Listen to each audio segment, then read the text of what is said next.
Hello students, जो हम हिंदी की पाठ्य पुस्तक में पाठ पढ़ रहे थे, होनहार बीरबान के होत चिकने पात। इसमें चंद्रगुप्त ने अपनी बहादुरी यानी दिलेरी दिखाते हुए चाणक्य जी को गायें दान में देने की बात कही है। अब इस पाठ में आगे पढ़ते हैं कि क्या होता है। चाणक्य ने कहा, यदि गो रक्षक मुझे रोके तो गाय के रखवाले। गो रक्षक क्या होता है? गाय के रखवाले। चाणक्य जी ने कहा, यदि मुझे वे गो रक्षक यानी गाय के रखवाले रोके तो क्या होगा? तो चंद्रगुप्त ने कहा, मगध की सीमा में, चंद्रगुप्त के राज्य में आपको कोई नहीं रोकेगा। चंद्रगुप्त की आज्ञा का उल्लंघन भला कौन कर सकता है? उल्लंघन क्या होता है? जो न माने, जो मना करे, ऐसा कौन हो सकता था? अर्थ कोई नहीं हो सकता। आप निर्भय यानी निडर होकर गाय का चयन कीजिए, चुनाव कीजिए और उसे अपने साथ ले जाइए। चंद्रगुप्त एक सैनिक बने बालक की ओर इशारा करते हुए क्या कहता है? सैनिक ब्राह्मण देवता की सहायता के लिए तुम उनके साथ जाओ। सहायता क्या होती है? मदद। चाणक्य सैनिक बने बालक के साथ बाहर निकलते हैं, यानी जो सैनिक बना है ब्राह्मण देवता कौन है? चाणक्य जी। उस सैनिक के साथ बाहर निकलते हैं, बाहर चले जाते हैं। इसी बीच चंद्रगुप्त की माँ मूरा और अपने पुत्र को ढूंढते हुए बरगद के वृक्ष के पास आ जाती है। यानी चंद्रगुप्त की माता जी का क्या नाम है? मूरा। वह अपने पुत्र को ढूंढते हुए उस बरगद के पेड़ के पास या वृक्ष के पास आ जाती है। चाणक्य मूरा को बताते हैं कि चंद्रगुप्त की हस्त रेखाएं, हाथ की रेखाएं बड़ी प्रबल है, उसकी शिक्षा की व्यवस्था की जाए। यहाँ पर यह क्या बताया गया है कि चंद्रगुप्त की माता जी का नाम क्या था? मूरा।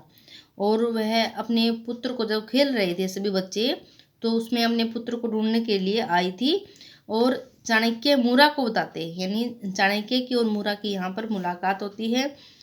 चाणक्य चंद्रगुप्त के बारे में बताते हैं कि उनकी हाथ की रेखाएं बड़ी प्रबल हैं, उसकी शिक्षा की व्यवस्था की जाए, यानी उसको पढ़ाया जाए।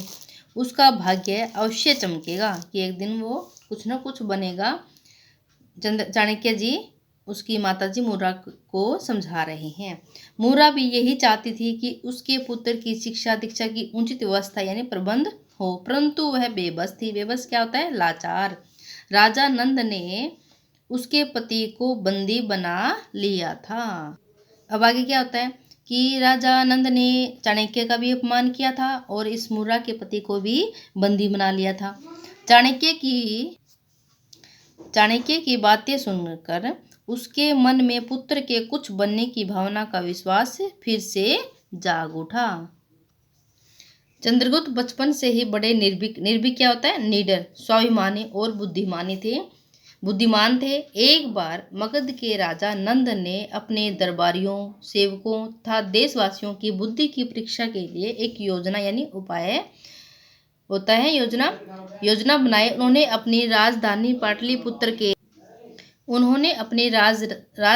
पाटलिपुत्र के दरबार में लोहे के पिंजरे में शेर की एक मूर्ति रखवाई और राज्य भर में यानी पूरे राज्य भर में ढिंढोरा पिटवा दिया कि जो भी व्यक्ति लोहे के पिंजरों को बिना तोड़े शेर को बाहर निकाल देगा, उसे राज्य की ओर से 1000 सोने की मुद्राएं दी जाएगी और उसकी मनचाही मांग भी पूरी की जाएगी। यानी अब आगे क्या बताया कि लोहे के पिंजरे को बिना तोड़े शेर को बाहर निकालना है और जिसने ऐसा काम कर दिया उसे 1000 सोने की मुद्राएं और मनचाही मांग उसकी पूरी की जाएगी। इस सूचना को सुनकर चंद्रगुप्त राज दरबार में पहुंचे। वहां जाकर उन्होंने पिंजरे में बंद शेर को अच्छी तरह देखा। दरबार के सभी लोग सिर नीचे किए हुए बैठे थे। बालक चंद्रगुप्त ने बड़े उत्साह से जोश से कहा, महाराज, मैं इस शेर को बाहर निकाल सकता हूँ। सभी दरबारी उस बालक की ओर आश्चर्य यानी हैरानी से देखने लगे। राजा नंद को भी बड़ा आश्चर्य हुआ। चंद्रगुप्त ने पुनः कहा, महाराज, मुझे शेर को बाहर निकालने की आज्ञा।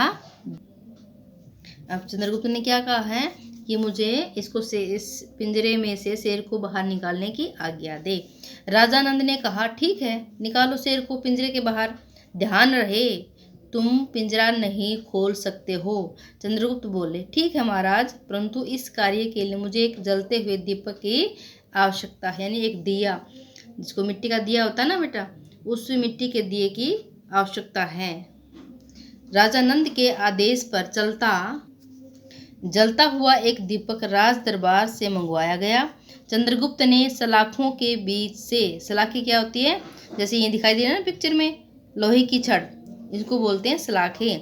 सलाखों के बीच से दीपक को शेर के पास रख दिया। मोम का बना हुआ शेर पिघलने लगा। उसकी बुद्धिमानी देखकर सभी हैरान हो गए। यानी उसने भांप लिया था कि शेर किस चीज़ का बना हुआ है और मुझे इस कार्य को करने के लिए किस चीज़ की आवश्यकता है। तो उसने एक दीपक मंगवाया और दीपक शेर के पास रख दिया, जिससे मोम पिघलने लगा, जिससे उसकी बुद्धिमानी देखकर सभी हैरान हो गए। नंद ने उसकी प्रशंसा करते हुए उसे 1000 सोने की मुद्राएं दी और उसकी मनचाही मांग के विषय में पूछा। यानी जो इसकी इच्छा है वो आप मांग सकते हो, ऐसी मनचाही मांग के विषय में उससे पूछा। चंद्रगुप्त ने मनचाही मांग के रूप में अपने पिता को बंदी गृह से मुक्त कराया। बंदी गृह क्या होती है, कारागार, जेल से मुक्त कराया। बचपन से ही बुद्धिमानी और साहस दिखाने के कारण उनके लिए यह कहना सही होगा कि होनहार बीरबान के होत चिकने पात। वही बुद्धिमान, तेजस्वी, न्यायप्रिय चंद्रगुप्त काफी समय तक मगध के सम्राट बने रहे। यानी आगे चलकर क्या बने, सम्राट रहे। चाणक्य उनके महामंत्री बने। चंद्रगुप्त के शासन काल में प्रजा सुखी, संपन्न एवं सुसमृद्ध क्या होता है, अत्यधिक संपन्न थी। ज्ञान, विज्ञान, वाणिज्य क्या होता है बेटा, व्यापार और विभिन्न कलाओं की उन्नति हुई। चारों ओर से चहुमुखी विकास हुआ।